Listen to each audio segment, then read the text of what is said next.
Ustaz. Orang kawitan punya alhamdulillahirabbil alamin wa bihi nasta'inu ala umuri dunya waddin. Asyhadu an la ilaha illallah wahdahu la syarikalah wa asyhadu anna Muhammadan abduhu wa rasuluhu ladzi la nabiyya ba'dah. Allahumma anfa'na bima 'allamtana wa 'allimna ma yanfa'una wa zidna ilma amma ba'd. Bapak-bapak, ibu-ibu, jamaah sadaya anu kusimkuring dipahormat. Insyaallah dina wengi ayeuna urang neraskeun hanca masih di bab wudu terus dugi ke hadis nomor ke 43 nya. Mohon. Kamari 42 pantos diaoskeun ayeuna kantun 43. 44 na acan teh kami di kantun. Oh atas siap. Upami ieu diaoskeun heula teras kelebet ka hadis nu ka 44. Wa anhu dan daripadanya maksudnya dari Abu Hurairah.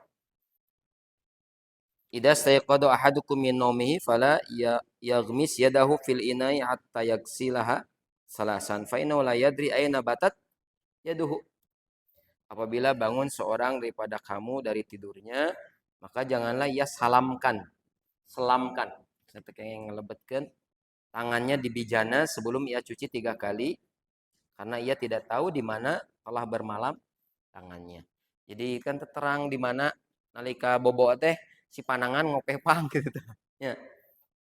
Tema hadis ieu ngeunaan hukum mencuci 2 panangan kangge anu neme gugah kulem sateu acan anjeunna ngalebetkeun kana jolang, kana ember, kana panyuk kitu nya.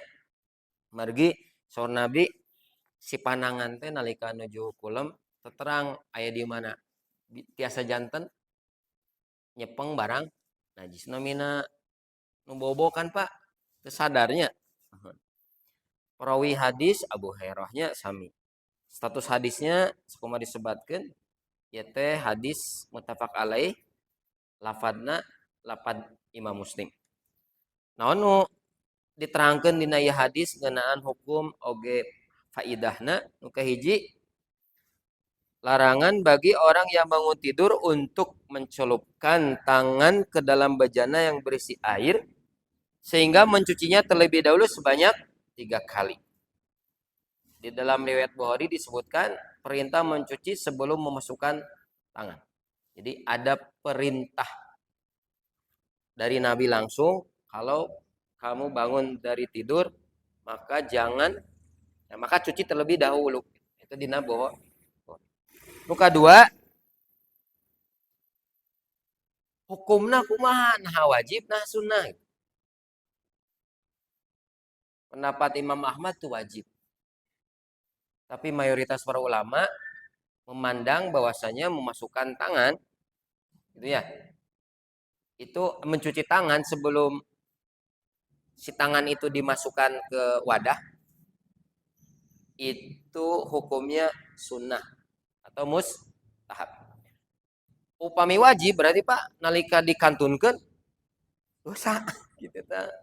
Sok sanaos teh aya kaitanna sareng sah jeung teu ibadah urang misalnya satos eta misalnya bade wudu. Ustaz kumaha upami naon ngangge selang teu katewak heula Pak ieuna namanya teh ngangenan keran mah kan teu kacabak caina teh. Benten upami urang ayeuna ngalebetkeun heula kana bade nyiuk teh kan panangan pasti rebet heula gitu. Ieu berlaku kangge anu bade nyiduk cai ngangge cai ngalangkungan wadah itu tah. Ta urang mah misalnya ngangge keran berarti teu aya syariat kedah tetapi mustahab numutkeun jumhur di wasu heula 3. Nu katilu sami sareng anu dijelaskeun di bab di hadis ke-42. Wireh ieu teh kangge kulem wengi wungkul. Hukum ini berlaku khusus bagi orang yang bangun dari tidur. Sebab baitutah itu di malam hari. Fa innahu la yadri aina batat yaduhu. Bata yabitu itu artinya tidur di saat malam hari. Kamari disebutkan hamlul mutlak alal muqayyad amrun wajibun. Menarik sesuatu yang mutlak, tidak semua tidur, tapi khusus untuk tidur malam saja. Terus nuka opat,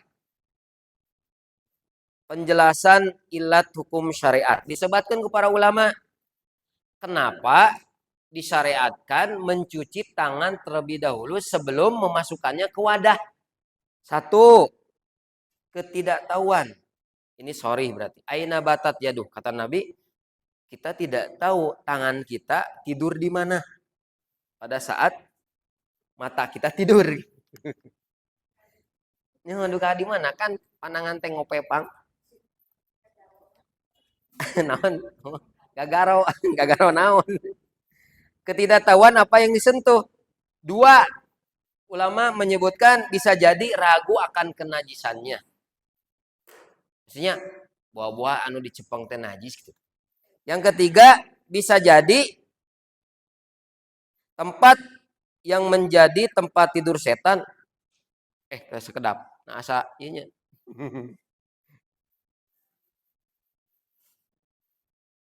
Di dem heula nomor garis yang ketiga. Bilih kalebetkeun kana anu hadis ka sate acan nya. Sobi di heula nomor garis ketiga itu di dem heula. Yang ketiga ilatnya maknawi. Titik 2 itu urusan ta'abudi. Maksudnya naon? Terang pokok nama Nabi miwarang sepos kitu gitu. Ulangi ya. Jadi ilat maknawi yang berurusan dengan ta'abudi itu pokok nama Nabi miwarang eta lah. Hikmah nama walau alam. Itu. Nahan tengemutan kasauran Nabi. Aina batat yaduh itu bukan menjadi ilat. Gitu saurna teh. Sebagian ulama memandang itu bukan sebuah ilat. Karena ketika kita diperintah untuk ibadah, tidak disuruh untuk memikirkan ilatnya. Pokoknya mah diturut lah gitu. Nah itu. Jadi di antara sekian sebab kenapa kita dianjurkan menurut pendapat mayoritas ulama untuk mencuci tangan terlebih dahulu. Itu ilatnya. Biasa janten, panangana najis gitu tah. Nyepeng anu najis. Atanapi tiasa janten eta mah urusan ta'abudi we. Walaupun Nabi menyebutkan kita tidak tahu di mana tangan itu tidur, bagi kita sebagai seorang mukmin taati saja bahwasanya itu perintah Nabi gitu. Itu maksudnya ilat manawi yang berurusan dengan urusan ta'abudi. Lepat garisannya.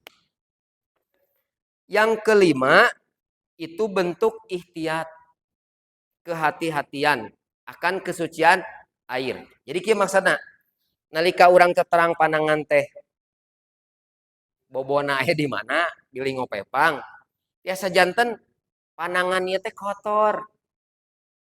Nah, dan itu bisa mempengaruhi status air yang kita pakai.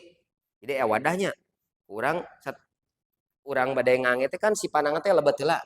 Tak lebih baik kita tidak memasukkan terlebih dahulu tangan sebagai bentuk kehati-hatian. Namanya apa? Ihtiyat.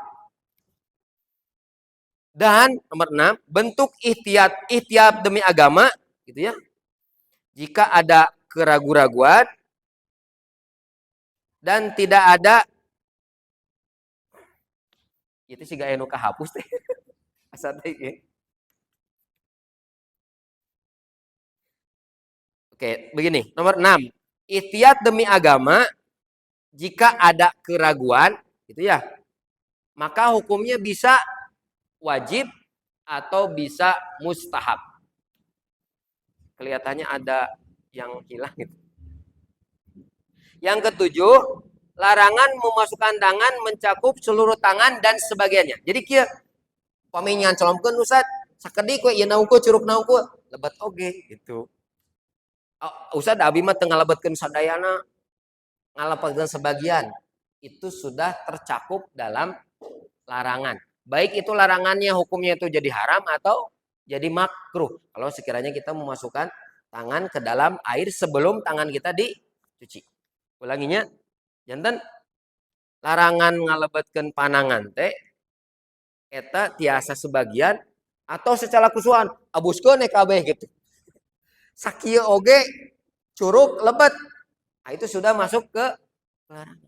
Karena curug bagian dari nah Ustad kudu sadayana anu teu kenging teh Ustad lamun sadayana dikobokeun da dikieukeun. Meh eta mah teu kenging. Tapi upami sakieu mah da. Pan urang mun sakieu nya punten nih mah. Urang pan upami nyeng-nyeng sok tiris. Gitu-gitu heula. Ih tiris. Eta ge tos kalebet. Itu maksudnya. Ya urang upami nyeng-nyeng kan sok tiris geuningan.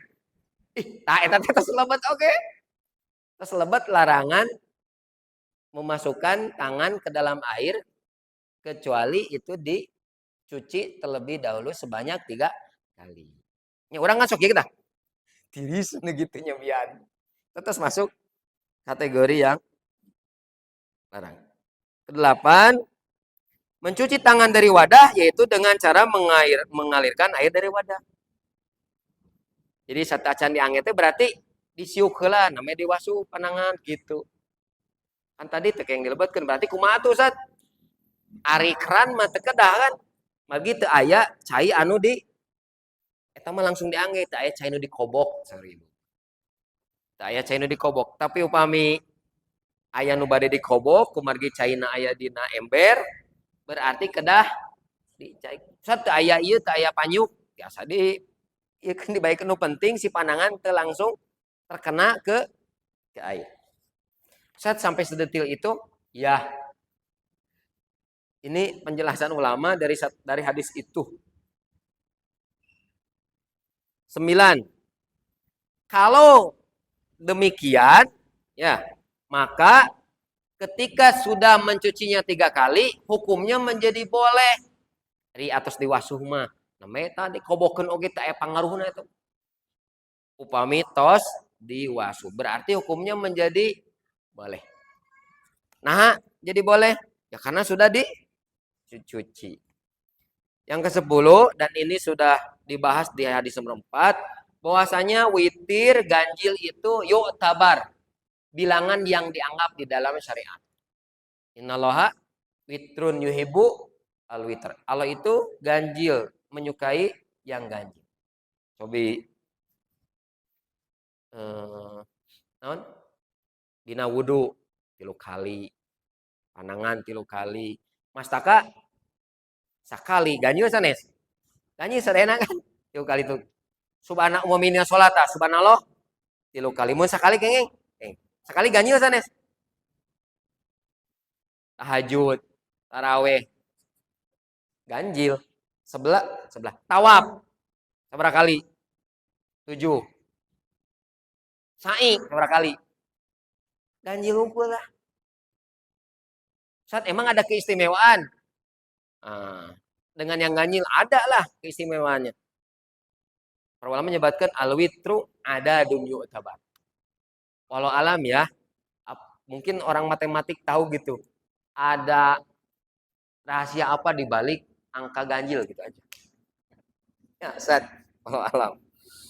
Yang ke-11, kesempurnaan syariat meliputi hukum yang kuli dan yang juz'i, yang usul ataupun yang furu. Sesuatu yang dasar, sesuatu yang cabang sampai sedetil ini syariat membicarakan urusan cai wae dugi ka detil gitu tah. Komo urusan yang lebih besar daripada itu.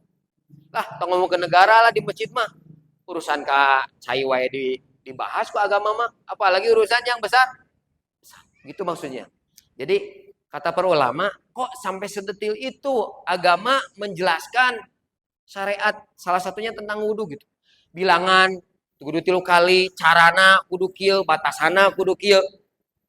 Artinya agama menjelaskan sesuatu yang far'i terperinci yang cabang di samping juga berbicara tentang yang usul urusan akidah, urusan prinsip-prinsip agama. Punten nih mah.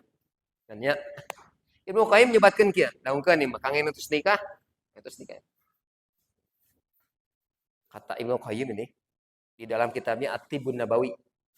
Tidak, mohon maaf ini untuk yang menikah, tidak ada praktek hubungan suami istri alad yang lebih nikmat, yang lebih mengekalkan kasih sayang kecuali prakteknya Nabi SAW. Maksudnya naon sih? Urusan ranjang itu tidak ada contoh terbaik kecuali Nabi SAW. Ai urang mah naon cing punten nih mah budak orang. Kudu ngan referensi, ningalian video, ajarkeun teh can boga pengalaman tidak. Silakan baca referensi-referensi itu yang diajarkan sama Nabi. Urusan nanyang wae sampai sedetil itu. Saya punya kitab karangan Imam Ghazali, Al-Gonzu. Gonzu itu seni berhubungan suami istri secara detil banget itu. Apalagi urusan yang lebih penting daripada tadi Simuri ngadangkeun orang Kristen. Kita harus belajar sama orang Islam katanya. Kenapa? Kita mah kalau masuk gereja tempat ibadah dicampur, laki awet campur ya. Coba lihat orang Islam katanya. Walaupun suami istri, si istri tidak di samping suaminya, tapi dia bersama istrinya lagi. Kita harus banyak belajar dari orang Islam katanya. Memisahkan laki perempuan dalam urusan agama. Kita tidak demikian. Kita cek orang Kristen gitu. Jadi upami orang ngemut naon sih anu peryogi berhubungan dengan dunia jeung akhirat orang sudah Nabi jelaskan gitu secara detail. Mungkin kesalahannya di kita tidak mau mengakses, dan akses itu banyak. Kalau sekiranya ya alhamdulillah sekarang mah kitab-kitab sudah diterjemahkan ke dalam bahasa Indonesia gitu ya, walaupun ada sebagian yang belum diterjemahkan. Itu sim guring kantos Bu terjemah Al-Furusiyah, kitab tebal Imam Qayyim. Itu cara mana nepi ka wah detil eta. Panahna melengkungna kumaha, fadilah-fadilahna. Langkung Abdul mana jeung pasukan infran apa yang naik kuda dan seterusnya. Detil Bu, sampai 300 halaman, 350 halaman lebih. Urusan panah, urusan segala. Berarti kan referensi kita tidak kurang. Tinggal apa? Mengakses saja. 12. Hukum, nah ini 12 pendapat yang lain bahwasanya hukum tidak khusus untuk yang hendak berwudu, tetapi umum bagi siapa saja yang hendak menggunakan air yang ada di wadah. Imam Bukhari berpendapat ini khusus untuk orang yang mau hendak berwudu saja, sebagaimana dijelaskan di hadis yang kedua 42. Lanjut. Hukum ini khusus air yang sedikit yang ada di wadah, bukan yang ada di sungai. Jadi pas temenang dianclomkeun. Kudu dikumaha heula teh 3 kali. Gebruskeun Bu, ari di kolam mah. Da teu karasa gitu tah. Tidak dianggap gitu. Ustad ieu leungeun bisi kotor. Dibanding urut naon gitu tah. Gebruskeun we. Karena dia air yang banyak. Anu aya dina wadah, dina toren, dinu ember, dinu jolang, itu baru mempengaruhi kesucian air. Oke, lanjut. 14. Mencuci 2 tangan yang disyariatkan bagi yang ingin menggunakan air walaupun dengan cara dibanjur sebab ilat hukum menghendaki demikian. Maksudnya naon? Supaya si najis teh tedugi kana cai, berarti carana kumaha? Ya berarti dibanyu, lain diasupkeun. Amun diasupkeun mah atuh berarti bertentangan dengan larangan. Gitu maksudnya. Jadi mempraktekkan perintah Nabi agar si air yang dipakai wudhu itu suci, bagaimana caranya? Ya caranya dengan dibanjur. Ini menguatkan poin yang sebelumnya. Nomor berapa? Dibanjur teh naon tadi teh? Jadi carana tidak dimasukkan tapi dibanjurkan. Oke, 15. Taklif diangkat dari orang yang tidur sebab dia tidak dihukum dengan apa yang dilakukan tangan yang dilakukan tangan kepada najis ataupun kotoran. Jangankan urusan kotoran, urusan apa saja kalau itu dilakukan oleh orang tidur maka tidak menjadi taklif beban. Ipunten ya, bisa ya, nauzubillah ya, nanti deh. Kerperem yo habek-habek begitu tah ngalindur. Dia tidak terkena hukuman akhirat. Ini mesti akhirat. Tapi kalau urusan adami itu ada doman. Ya urang mah keur sare. Mana saya nyokot duit urangnya. Tuh atuh da keur sare. Itu harus dikembalikan. Kenapa? Karena itu urusan berkaitan dengan hak-hak manusia. Jadi maksudnya ini ikob hukuman itu tidak berlaku di akhirat dan syariat. Tapi lamun urusan dunia keur sare we nya jog kaprot gitu. Naon mana jog ngepret. Udah sih. Naon bieu? Ngepret. Balas we, pret. Teu naon eta mah. Kepret deui we. Jadi kalau berkaitan dengan hukum apa? Hukum duniawi. Ulangi ya. Jadi taklif diangkat dari orang yang tidur. Eta kasarean nepi ka teu salat